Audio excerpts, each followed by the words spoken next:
بے اثر ہو گئے سب حرف نوا تیرے بعد، بے اثر ہو گئے سب حرف نوا تیرے بعد، کیا کہیں دل کا جو احوال ہوا تیرے بعد۔ تو بھی دیکھے تو ذرا دیر کو پہچان نہ پائے، تو بھی دیکھے تو ذرا دیر کو پہچان نہ پائے، ایسی بدلی تیرے کوچے کی فضا تیرے بعد۔ جناب صدر، محترم اساتذہ اکرام اور میرے عزیز ساتھیوں، السلام علیکم۔ آج کی اس پروقار اور عظیم الشان تقریب میں مجھے جس موضوع پر لب کشائی کا موقع ملا ہے اس کا عنوان ہے قائد اعظم محمد علی جناح۔ صدر ذی وقار، دنیا میں عظیم لوگ روز روز پیدا نہیں ہوتے بلکہ تاریخ کو برسوں انتظار کرنا پڑتا ہے۔ قانون قدرت ہے کہ جب ہر طرف ظلم کے پہرے ہوتے ہیں تو اس وقت لوگ کسی نجات دہندہ کی تلاش میں ہوتے ہیں۔ ایسے حالات میں رحمت الہی جوش میں آتی ہے اور ایک ایسا عظیم انسان جنم لیتا ہے جو مدبرانہ سوچ اور قائدانہ صلاحیتوں کا مالک ہوتا ہے۔ کچھ لوگ پیدا ہی عظیم ہوتے ہیں اور کچھ اپنی جد و جہد اور کارناموں کی بدولت عظمت حاصل کر لیتے ہیں۔ صدر ذی وقار، بانی پاکستان قائد اعظم محمد علی جناح میں عظمت و قابلیت اور نیک نامی کی ساری خوبیاں پیدائشی تھیں۔ ہزاروں سال نرگس اپنی بے نوری پہ روتی ہے، ہزاروں سال نرگس اپنی بے نوری پہ روتی ہے، بڑی مشکل سے ہوتا ہے چمن میں دیدہ ور پیدا۔ جناب صدر، 25 دسمبر 1876 کو ایسی شخصیت نے جنم لیا جس کے لیے مسلمانان ہند 2 صدیوں سے منتظر تھے، کیونکہ جس آزاد اور خود مختار مسلم ریاست کا خواب دیکھا گیا تھا وہ قائد اعظم نے 14 اگست 1947 کو اپنی سیاسی بصیرت، مدبرانہ صلاحیتوں، فہم و فراست، غیر متزلزل عزم و ہمت اور بے مثل قائدانہ صفات سے مسلمانوں کی بقا و سلامتی کی خاطر پاکستان کی صورت پورا کیا۔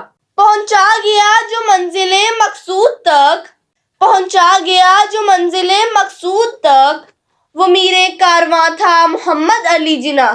جناب صدر، قائد اعظم محمد علی جناح آسمان سیاست ہند کا وہ روشن ستارہ ہے جو برِ صغیر پر 75 سال تک چمکتا رہا، جس کی روشن کرنیں آج بھی پاکستان کی شکل میں اس عالم کو منور کر رہی ہیں۔ صدر علی وقار، محمد علی جو بعد میں جناح کہلائے اور پھر ہندوستان کے کروڑوں مسلمانوں کے قائد اعظم بنے، آپ میں دور اندیشی اور سیاسی بصیرت زمانہ طالب علمی میں ہی پائی جاتی تھی۔ یہ دور اندھیروں اور بدحالی کا دور تھا۔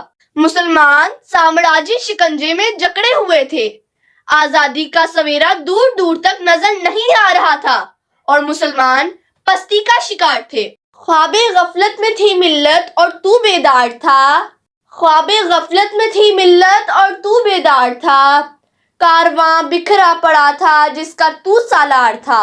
صدر ذی وقار، 1928 میں نہرو رپورٹ نے ہندوؤں کی اصلیت کو ظاہر کر دیا۔ آپ انگلستان سے فوراً واپس آئے اور 1929 میں اپنے 14 نکات پیش کرتے ہوئے مسلمانوں کی آزادی کی تحریک کا بیڑا اٹھا لیا۔ 1930 میں علامہ اقبال نے اپنے خطبے میں مسلمانوں کے لیے الگ ریاست کا تصور پیش کیا۔ دیکھتے ہی دیکھتے پورے برِ صغیر میں 2 قومی نظریہ زور پکڑنے لگا اور تمام مسلمانوں کو ایک منزل کا راستہ مل گیا۔ علامہ اقبال جانتے تھے کہ قائد اعظم ہی وہ شخصیت ہے جو مسلمانوں کی رہنمائی کر سکتے ہیں۔ مسلمانوں کی آزادی کی تحریک پر ہندو بہت دل ملائے لیکن قائد اعظم کی قیادت اور سیاسی بصیرت کے سامنے جم نہ سکے۔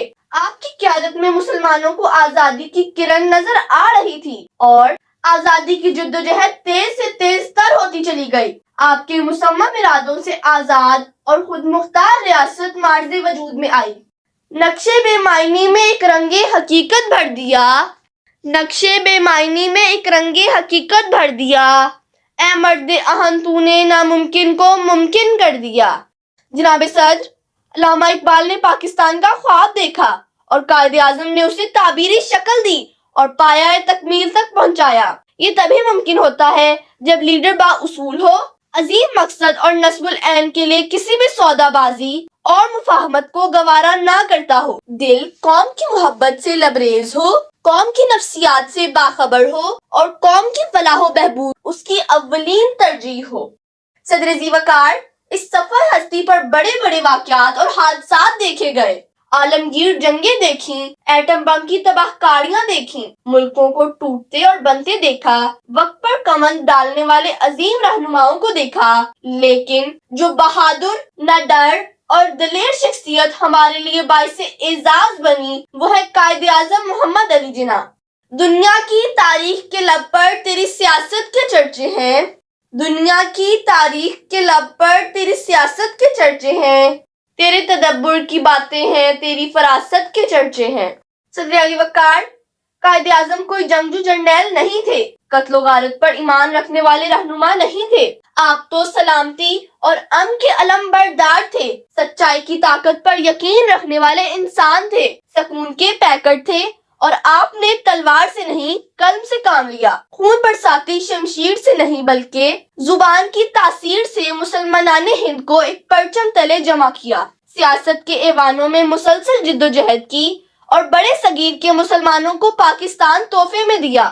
آپ نے پاکستان کے لیے بڑی سخت محنت کی، آپ کی صحت دن بدن بگڑنے لگی اور 11 ستمبر 1948 کو اپنے خالق حقیقی سے جا ملے۔ آسمان تیری لحد پر شبنم افشانی کرے، آسمان تیری لحد پر شبنم افشانی کرے، سبزائے نورستہ اس گھر کی نگہبانی کرے۔ صدر علی وقار، قائد اعظم کا پاکستان آپ کی یادگار، آپ کی محنت کا ثمر ہے۔ ہمیں سرزمین کے ذرے ذرے کو نکھارنا ہوگا، اس کی فضاؤں کو باعث رشک بنانا ہوگا۔ آخر میں ہم سب پاکستان کے عظیم رہنما کو سلام پیش کرتے ہیں۔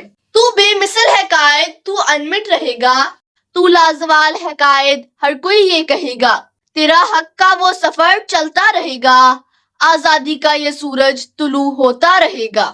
شکریہ۔